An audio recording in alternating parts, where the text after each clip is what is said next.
Assalomu alaykum, aziz yurtdoshlar. Bugun men juda muhim mavzuni tushuntirib beraman. 1 iyuldan boshlab barcha pensionerlar uchun kutilayotgan yangi tartib, yangi imkoniyat va ko'pchilik bilmay qolishi mumkin bo'lgan muhim o'zgarishlar haqida gaplashamiz. Bu ma'lumot faqat pensiya olayotgan insonlarga emas, balki ota-onasi, buvisi, bobosi, turmush o'rtog'i yoki yaqin qarindoshi pensioner bo'lgan har bir oilaga tegishli. Chunki birgina hujjatni vaqtida topshirmaslik, bitta arizani yozmaslik yoki bitta ma'lumotni tekkartirmaslik sababli odam o'ziga tegishli puldan, imtiyozdan yoki qo'shimcha yordamdan bexabar qolishi mumkin. Shuning uchun videoni oxirigacha ko'ring. Men sizga avval qanday edi, 1 iyuldan keyin nimalarga e'tibor berish kerak, kimlar xavotir olishi kerak, kimlar esa bemalol kutishi mumkin, qaysi hollarda pensiya qayta hisoblanishi yoki qo'shimcha to'lovlar chiqishi mumkinligini oddiy tilda tushuntiraman. Kanalga hoziroq obuna bo'ling, videoga like bosing. Chunki bunday ma'lumotlar ko'pincha odamga aynan kerak paytda yordam beradi. Men ko'p yillardan beri ijtimoiy ta'minot, pensiya hujjatlari va aholiga beriladigan to'lovlar masalasida odamlarning eng ko'p qiynaladigan joyini ko'rib kelaman. Asosiy muammo shundaki, pensionerlarning katta qismi o'z pensiyasi qanday hisoblanganini, qaysi davr stajga kirganini, qaysi qo'shimcha to'lovga haqli ekanini, qaysi imtiyoz uchun alohida murojaat qilish kerakligini aniq bilmaydi. Natijada odam yillar davomida kamroq pul olib yurishi yoki o'ziga tegishli yengillikdan foydalanmasligi mumkin. Avvallari ko'p jarayonlar qog'oz hujjatlar, navbat, idoraga qatnash, ariza yozish va ma'lumotnoma yig'ish orqali amalga oshirilardi. Masalan, pensioner pensiyasi noto'g'ri hisoblangan deb o'ylasa, albatta pensiya bo'limiga borishi, arxivdan ish staji haqida ma'lumotnoma olishi. Korxona tugatilgan bo'lsa, boshqa joylardan tasdiq izlashga to'g'ri kelardi. Ba'zan odamning qo'lida mehnat daftarchasi bo'ladi, lekin undagi yozuv aniq bo'lmagani uchun staj to'liq qo'shilmaydi. Ba'zan ayol kishi bolalar parvarishi davrini hisoblatmagan bo'ladi. Ba'zan erkak kishi harbiy xizmat davri pensiya hisobida inobatga olinmaganini bilmaydi. Endi 1 iyuldan keyingi asosiy yangilik shundaki, pensionerlar o'z huquqlarini tekshirtirish, pensiya miqdorini qayta ko'rib chiqish, qo'shimcha ijtimoiy yordam va imtiyozlar bo'yicha murojaat qilish masalasida ancha faol bo'lishi kerak. Bu yerda eng katta syurpriz shuki, ko'p pensionerlar faqat oylik pensiya oshishini kutadi. Lekin aslida o'z pensiyasini oshirishga sabab bo'ladigan boshqa omillar ham bor. Masalan, ilgari hisobga olinmagan ish staji topilsa, nogironlik guruhi bo'yicha qo'shimcha huquq bo'lsa, boquvchisini yo'qotganlik holati bo'lsa, yolg'iz yashayotgan pensionerga mahalla orqali yordam belgilanadigan bo'lsa, kommunal to'lovlar bo'yicha yengillik yoki moddiy yordam olish imkoniyati paydo bo'lishi mumkin. Endi eng muhim savolga kelamiz. Pensioner nimalarni bilishi kerak? Birinchidan, har bir pensioner o'z pensiyasi tarkibini bilishi kerak. Pensiya shunchaki bitta raqam emas. U ish staji, oldingi ish haqi, pensiya turi, qo'shimcha ustamalar, ayrim hollarda nogironlik yoki maxsus maqomga bog'liq bo'ladi. Agar odam faqat mening kartamga har oy shuncha pul tushadi deb yuraversa, xatolikni sezmaydi. Men amaliyotda shunday holatlarni ko'rganman. Pensioner 2 million 300 ming so'm pensiya olib yurgan. Lekin arxivdan 6 yil qo'shimcha ish staji tasdiqlangandan keyin pensiyasi 2 million 700 ming so'mga yaqinlashgan. Bu oyiga 400 ming so'm farq degani. Bir yilda esa deyarli 4 million 800 ming so'm bo'ladi. Ikkinchi muhim masala, 1 yildan keyin ko'pchilik hamma pensionerga bir xil qo'shimcha pul beriladimi deb so'raydi. Men buni aniq tushuntiraman. Hamma o'z holatiga qarab tekshirtirish kerak. Agar umumiy indeksatsiya yoki oshirish bo'lsa, u avtomatik tarzda ko'pchilikka qo'llanadi. Lekin qo'shimcha huquq qayta hisoblash, yordam yoki imtiyoz masalasida odatda pensionerning o'zi yoki uning yaqinlari murojaat qilishi kerak bo'ladi. Ya'ni hamma narsa avtomatik keladi deb kutish xato. Masalan, birinchi misolni olaylik. Toshkent viloyatida yashovchi 6-7 yoshli ota o'ttim yil ishlagan, lekin pensiya chiqqanda faqat 24 yillik staji hisobga olingan. Chunki 1990 yillardagi bir korxona hujjatlari topilmagan. U kishi yillar davomida shunday ekanda deb yuravergan. Keyin farzandi arxivga so'rov bergan, korxonaning voris tashkiloti orqali ma'lumot topilgan. Ish staji tasdiqlangan. Natijada pensiya qayta ko'rib chiqilgan. Bu yerda muhim jihat shuki, odam o'z huquqini so'ramasa, hech kim kelib uydan hujjat olib ketmaydi. 1 iyuldan keyingi imkoniyatlar ham aynan shuni eslatadi. Pensioner o'z ma'lumotini tekshirtirishi, shaxsiy pensiya ishida nima bo'lligini bilish kerak. Ikkinchi misol. 63 yoshli ayol 3 farzandni tarbiyalagan, umrining bir qismini rasmiy ishda, bir qismini esa uyda bolalar parvarishida o'tkazgan. U pensiyaga chiqqanda bolalar bilan bog'liq davr qanday hisobga olinganini bilmagan. Ko'pchilik ayollar aynan shu joyda adashadi. Men ishlamaganman, demak u yillar yo'q deb o'ylaydi. Aslida ayrim davrlar qonunchilikda belgilangan tartibda stajga qo'shilishi mumkin. Lekin buning uchun bolaning tug'ilganlik haqidagi guvohnomasi, nikoh yoki familiya o'zgargan bo'lsa, tegishli hujjatlar zarur holatda ariza talab qilinishi mumkin. Agar bu ma'lumotlar avval pensiya ishiga qo'shilmagan bo'lsa, qayta tekshirtirish foydali. 3-misol. 70 yoshli pensioner yolg'iz yashaydi. Farzandlari boshqa viloyatda yoki chet elda. U kishi faqat pensiyasiga qarab kun kechiradi. Dori-darmon xarajati ko'p. Bunday holatda faqat pensiya miqdorini emas, mahalla orqali moddiy yordam, tibbiy yordam, ijtimoiy xizmat, parvarish, oziq-ovqat yoki boshqa ko'mak imkoniyatlarini ham tekshirtirish kerak. Ko'pchilik men pensionerman, menga boshqa hech narsa berilmaydi deb o'ylaydi. Bu noto'g'ri yondashuv. Pensionerning oilaviy ahvoli, sog'lig'i, yolg'iz yashashi, daromad manbalari, nogironlik holati alohida ko'rib chiqilishi mumkin. 4-misol. Pensioner ishlashda davom etyapti. Bunday odamlar ko'p. Kimdir qorovul, kimdir o'qituvchi, kimdir shifokor, kimdir bozorda yoki xususiy tashkilotda ishlaydi. Ular uchun savol tug'iladi. Ishlayotganim pensiyamga ta'sir qiladimi? Qo'shimcha badallar keyin qayta hisoblanadimi? Men yana murojaat qilishim kerakmi? Bu holatda har bir kishi o'zining rasmiy ish haqi, to'langan ijtimoiy soliq yoki badallar, mehnat shartnomasi mavjudligini tekshirtirish kerak. Agar odam rasman ishlayotgan bo'lsa, ma'lumotlar elektron tizimda aks etishi lozim. Lekin amalda ba'zan ish beruvchi ma'lumotni noto'g'ri kiritadi. Ish staji to'liq ko'rinmaydi yoki ish haqi boshqa miqdorda aks etadi. Shuning uchun ishlayotgan pensionerlar ham menda hammasi joyida deb beparvo bo'lmasin.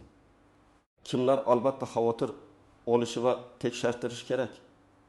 Birinchi navbatda pensiyaga eski yillarda chiqqanlar. Chunki u paytda elektron baza bugungidek to'liq bo'lmagan. Ikkinchi navbatda mehnat daftarchasida o'chgan, noaniq, muhr bosilmagan yoki korxona nomi o'zgargan yozuvlari borlar. Uchinchi navbatda sobiq sovxoz, kolxoz, zavod, qurilish tashkiloti, kichik korxona yoki tugatilgan idoralarda ishlaganlar. 4-navbatda ayollar, ayniqsa farzandlar bilan bog'liq davrlar pensiya hisobida qanday aks etganini bilmaydiganlar. 5-navbatda nogironligi bor yoki sog'lig'i yomonlashgan pensionerlar. Chunki ular uchun boshqa to'lov va imtiyozlar ham bo'lishi mumkin. Kimlar ortiqcha xavotir olmasligi mumkin. Agar siz yaqinda pensiyaga chiqqan bo'lsangiz, barcha ish joylaringiz elektron bazada to'g'ri aks etgan bo'lsa, pensiya tayinlash vaqtida barcha hujjatlarni to'liq topshirgan bo'lsangiz, kartangizga pul muntazam tushayotgan bo'lsa, sizda shoshilinch xavotir bo'lmasligi mumkin. Lekin baribir yilda kamida bir marta o'z pensiya ma'lumotlaringizni tekshirtirish yomon emas. Chunki tizim avtomatlashtirilgani bilan inson omili eski hujjatdagi xato familiya o'zgarishi, tug'ilgan sana noto'g'ri yozilishi kabi holatlar uchrab turadi. Endi istisnolar, yashirin nozikliklar va ko'pchilik e'tibor bermaydigan jihatlarni aytaman. Pensiya oshishi bilan real qo'lga tegadigan pul har doim bir xil ko'paymasligi mumkin. Masalan, kimdir bank krediti bo'yicha pensiya kartasidan avtomatik yechimga ega bo'lishi mumkin. Kimdir aliment, qarzdorlik yoki ijro hujjati sababli pensiyasining bir qismi ushlab qo'linayotgan bo'lishi mumkin. Shuning uchun odam pensiya oshdi, lekin kartaga kam tushdi desa, darhol pensiya bo'limini ayblashdan oldin bank, ijro, kredit va ushlanmalarni tekshirtirish kerak. Ikkinchi noziklik. Qo'shimcha to'lov hamma uchun bir xil bo'lmaydi. Ba'zi to'lovlar yoshga, ba'zilar nogironlik guruhiga, ba'zilar alohida xizmat maqomiga, ba'zilari esa oilaviy daromadga bog'liq bo'ladi. Masalan, bir pensioner qo'shnimga yordam berildi, menga berilmadi deydi. Lekin qo'shnisi yolg'iz yashayotgan, nogironligi bor yoki daromadi juda past bo'lishi mumkin. Sizning xonadoningizda esa rasmiy daromadga ega farzandlar ro'yxatda turishi mumkin. Shuning uchun har bir holat alohida baholanadi. 3-noziklik, ro'yxatda turish va haqiqiy yashash joyi farq qilsa, muammo chiqishi mumkin. Pensioner bir tumanda ro'yxatda, boshqa tumanda farzandi bilan yashayotgan bo'lsa, moddiy yordam, tibbiy xizmat yoki mahalla orqali ko'mak olishda qaysi hududga murojaat qilish masalasi paydo bo'ladi. Bunday holatda hujjatlarni tartibga keltirish muhim. Aks holda odam bir joyga boradi, u yerdan boshqa joyga yuboriladi. Vaqt yo'qotadi. 4-noziklik bank kartasi muddati. Plastik karta bloklanishi yoki telefon raqami o'zgargani sababli pensioner pul tushganini bilmay qolishi mumkin. Men bunday holatlarni ko'p ko'rganman. Ota-onalar telefon raqamini farzandining nomiga ochgan. Keyin raqam ishlamay qolgan, SMS xabar kelmaydi. Yoki karta muddati tugagan, lekin pensioner bankka vaqtida bormagan. Natijada odam pensiyam to'xtadi deb xavotirga tushadi. Aslida masala bank kartasida bo'ladi. Shuning uchun 1 iyuldan keyingi har qanday to'lov yoki o'zgarish kutayotgan pensioner avvalo kartasi faolmi, bankdagi ma'lumotlari to'g'rimi, telefon raqami ishlayaptimi, shuni tekshirsin. 5-noziklik. Firibgarlardan ehtiyot bo'lish kerak. Pensiya oshishi, yangi yordam, kompensatsiya yoki syurpriz degan gaplar chiqqanda, afsuski ayrim firibgarlar faollashadi. Ular telefon qilib, sizga qo'shimcha pul chiqdi. Kartangiz raqamini ayting, SMS kodini ayting deyishi mumkin. Men qat'iy aytaman. Hech qachon SMS kodini, bank kartaning to'liq ma'lumotini, PIN kodini, ilova parolini hech kimga bermang. Pensiya jamg'armasi. Bank yoki mahalla xodimi sizdan SMS kod so'ramaydi. Agar kimdir shunday so'rasa, demak bu xavfli holat. Darhol suhbatni to'xtating, banka yoki yaqinlaringizga xabar bering. 6-noziklik. Ayrim pensionerlar qo'shimcha ish staji topilganda pensiya faqat kelgusi oydan oshadi deb o'ylaydi. Amalda holat hujjatning turi, murojaat sanasi, qayta hisoblash asoslari va amaldagi tartibga bog'liq bo'ladi. Shuning uchun ariza topshirayotganda albatta nusxa oling, qabul qilingan sanani saqlang. Elektron murojaat bo'lsa, murojaat raqamini yozib qo'ying. Chunki keyin men qachon murojaat qilgan edim degan savol tug'iladi. Sana muhim. 7-noziklik, oiladagi yaqinlar pensioner nomida hamma ishni qila olmaydi. Ayrim harakatlar uchun ishonchnoma kerak bo'lishi mumkin. Masalan, farzand pensiya bo'limiga borib onasining pensiya ishini to'liq ko'rmoqchi bo'lsa, mutaxassis shaxsiy ma'lumotlarni berishda cheklov qo'yishi mumkin. Bu normal holat. Chunki pensionerning shaxsiy ma'lumotlari himoya qilinadi. Agar pensioner bora olmasa, notarial ishonchnoma yoki qonuniy vakillik masalasi oldindan hal qilinishi kerak. Endi men sizga aniq harakat rejasini beraman. Birinchi qadam. Pensionerning asosiy hujjatlarini bir joyga yig'ing. Pasport yoki ID karta, pensiya guvohnomasi bo'lsa, bank kartasi, mehnat daftarchasi, harbiy bilet, nikoh guvohnomasi, familiya o'zgargan bo'lsa tasdiqlovchi hujjat, farzandlarning tug'ilganlik haqidagi guvohnomalari. Nogironlik to'g'risidagi ma'lumotnoma, eski ish joylarida ma'lumotnomalar, mukofot yoki maxsus maqomni tasdiqlovchi hujjatlar kerak bo'lishi mumkin. Hamma hujjatni bir papkaga soling. Bu oddiy ishdek ko'rinadi. Lekin muammo chiqqanda eng ko'p vaqt aynan hujjat qidirishga ketadi. Ikkinchi qadam, pensiya miqdori va tarkibini tekshirtiring. Buning uchun hududingizdagi pensiya bo'limiga, davlat xizmatlari markaziga yoki mavjud elektron xizmatlar orqali murojaat qilish mumkin. Murojaatda shunday mazmunda yozish foydali. Mening pensiyam tayinlanishida hisobga olingan ish staji, ish haqi davrlari, ustamalar va qo'shimcha to'lovlar bo'yicha ma'lumot berishingizni hamda hisob kitobni tekshirib berishingizni so'rayman. Bu oddiy gap, lekin mazmuni kuchli. Siz shunchaki pensiyam kam demayapsiz. Balki aniq hisob kitobni tekshirishni so'rayapsiz. 3-qadam. Mehnat stajida bo'shliq bor yo'qligini aniqlang. Mehnat daftarchangizni varaqlab chiqing. Qaysi yillarda ishlagansiz, qaysi tashkilotda ishlagansiz? Ishga kirgan va ishdan chiqqan sanalar bormi? Muhr bormi? Imzo bormi? Korxona nomi aniqmi? Shularni ko'ring. Agar 1975 yildan 1992 yilgacha ishlagan bo'lsangiz, lekin pensiya ishida faqat 1975 dan 1979 gacha hisoblangan bo'lsa, bu katta farq. Arxivga so'rab berish kerak. Korxona tugatilgan bo'lsa, uning hujjatlari qaysi arxivga topshirilganini aniqlash kerak. 4-qadam, bank kartangizni tekshiring. Karta muddati tugamaganmi? Karta bloklanmaganmi? Telefon raqamingiz to'g'rimi? Bank ilovasi ishlayaptimi? Qarzdorlik yoki avtomatik yechimlar bormi? Bularni bankdan so'rang.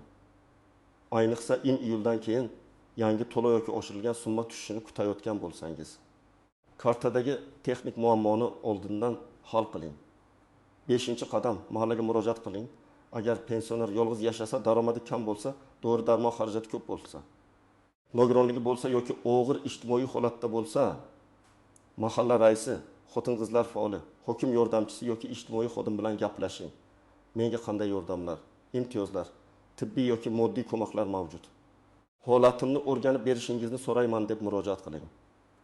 Og'zaki aytish bilan cheklanmay, imkon bo'lsa yozma ariza qoldiring. 6-qadam, sog'lig'i yomonlashgan pensionerlar tibbiy hujjatlarini tartibga keltirilsin. Doimiy davolanish, nogironlik belgilari, parvarish zarurati, qimmat dori vositalari bo'lsa, poliklinika, oilaviy shifokor va tegishli tibbiy komissiya orqali rasmiy hujjatlarni oling. Chunki ko'p imtiyozlar o'g'riyapman degan gap bilan emas, rasmiy tibbiy xulosa bilan belgilanadi. 7-qadam. Har bir murojaatning izni saqlang. Ariza topshirsangiz, nusxasiga kirim raqami qo'ydiring.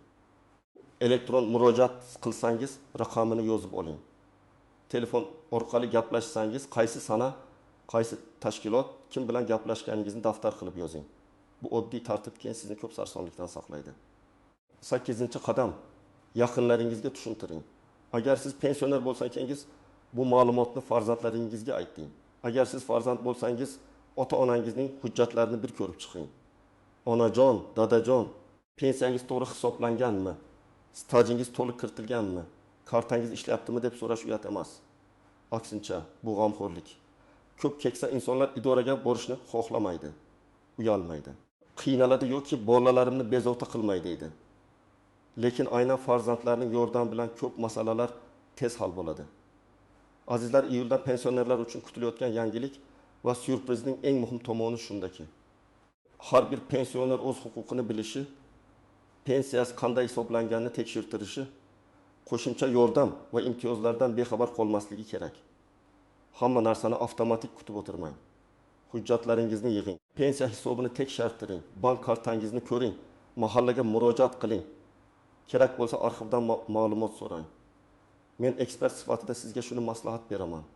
Bir kun vaqt ajratib, pensionerning barcha hujjatlarini tartibga solish keyinchalik oyma-oy ko'proq pensiya, qo'shimcha yordam yoki ortiqcha sarsonlikdan qutulish degani bo'lishi mumkin. Bu ayniqsa yoshi katta, yolg'iz yashaydigan, eski ish joylarida ishlagan, mehnat daftarchasida noaniqligi bor va sog'lig'i bo'yicha qo'shimcha yordamga muhtoj insonlar uchun juda muhim. Sizning oilangizda pensioner bormi? Iyuldan keyingi o'zgarishlar bo'yicha sizni eng ko'p qaysi savol qiziqtiryapti? Izohlarda yozib qoldiring. Videoga like bosing, kanalga obuna bo'ling va bu videoni ota-onangiz, yaqinlaringiz hamda qo'shnilaringizga yuboring. Chunki bu ma'lumot kimningdir haqqini olishiga, kimningdir xatosini tuzatishiga va kimningdir hayotini yengillashtirishiga sabab bo'lishi mumkin.